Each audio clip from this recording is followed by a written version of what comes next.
Daily Bible and Gospel Readings. A reading from the book of the Acts of the Apostles, chapter 14, verses 19 to 28. In those days, some Jews from Antioch and Iconium arrived and won over the crowds. They stoned Paul and dragged him out of the city, supposing that he was dead. But when the disciples gathered around him, he got up and entered the city. On the following day, he left with Barnabas for Derbe.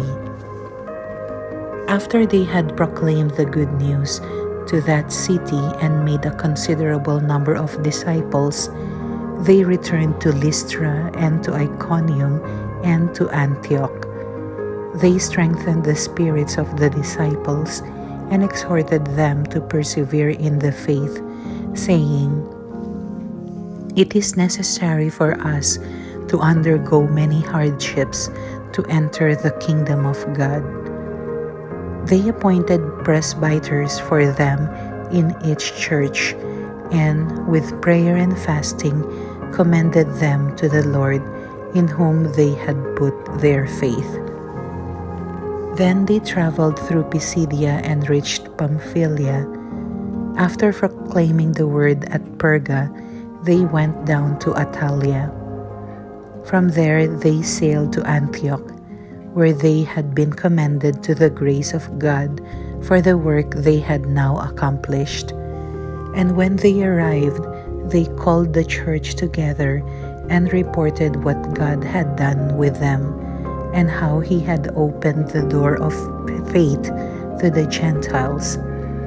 Then they spent no little time with the disciples.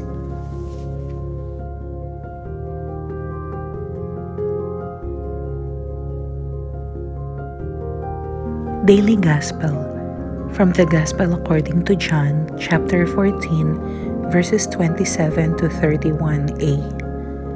Jesus said to his disciples, "Peace I leave with you, my peace I give to you.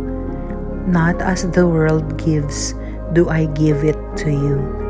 Do not let your hearts be troubled or afraid. You heard me tell you, I am going away and I will come back to you. If you loved me, you would rejoice that I am going to the Father, for the Father is greater than I. And now I have told you this before it happens, so that when it happens you may believe. I will no longer speak much with you, for the ruler of the world is coming.